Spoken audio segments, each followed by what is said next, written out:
Hello. जय हिंद दोस्तों आज हम लोग देखने वाले हैं मध्य प्रदेश पुलिस के लिए बायोलॉजी के अति महत्वपूर्ण प्रश्न जो परीक्षा में पूछे गए प्रश्न हैं और आने वाली शिफ्टों के लिए अति महत्वपूर्ण प्रश्न है। तो आइए दोस्तों देखते हैं। पहला प्रश्न है, सर्वप्रथम रक्त परिसंचरण तंत्र का अध्ययन किसने किया था? Brown, Landsteiner, Harvey, Kornberg. तो इसका आंसर होगा दोस्तों option number C, William Harvey ने। अगला प्रश्न है, पेसमेकर का संबंध किससे है? फेफड़ा, हृदय, गुर्दा, दिमाग।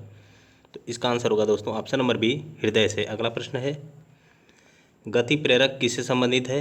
मस्तिष्क, फेफड़ा, गुर्दा, हृदय। तो इसका आंसर होगा ऑप्शन नंबर डी, हृदय से। अगला प्रश्न है, निम्नलिखित में से किनकी भित्तियों पर रक्त द्वारा डाले गए दबाव को रक्तदाब कहते हैं? शिरा, कोशिका, हृदय, धमनी। तो इसका आंसर होगा ऑप्शन नंबर डी, धमनी। अगला प्रश्न है, सोते समय रक्तदाब में क्या परिवर्तन होता है? घटता है, पहले जैसा रहता है, बढ़ता है, पहले घटता है फिर बढ़ता है। तो इसका आंसर होगा ऑप्शन नंबर ए, रक्तदाब घटता है सोते समय। अगला प्रश्न है, मनुष्य के शरीर में हृदय को एक बार धड़कने के लिए कितना समय लगता है? तो इसका आंसर होगा ऑप्शन नंबर सी, 0.8 सेकेंड। अगला प्रश्न है, स्वस्थ मनुष्य में प्रति मिनट हृदय स्पंदन कितना होता है?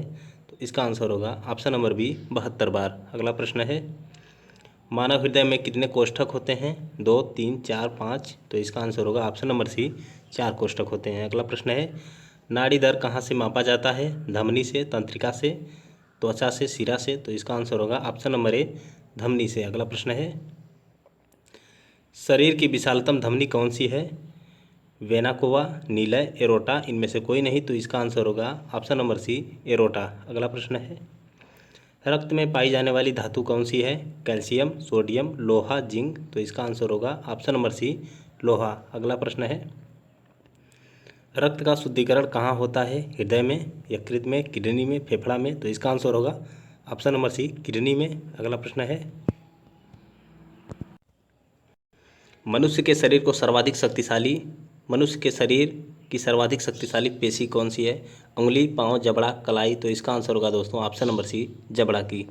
अगला प्रश्न है, निम्नलिखित में से किसकी पेशियों में स्वस्पंदन का गुण पाया जाता है? वृक्क, आंत, हृदय, यकृत। तो इसका आंसर होगा ऑप्शन नंबर सी, हृदय। अगला प्रश्न है, किस अम्ल के मांसपेशियों में जमा होने के कारण मनुष्य को थकान महसूस होती है?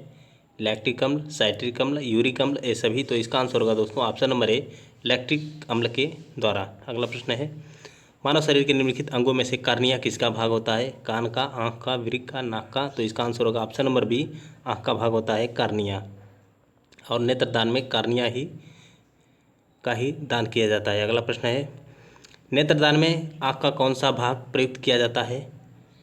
तो इसका आंसर होगा दोस्तों ऑप्शन नंबर डी, कार्निया। अगला प्रश्न है, नेत्र में प्रवेश करने वाले प्रकाश की मात्रा का नियंत्रण निम्न में से किस अंग द्वारा किया जाता है?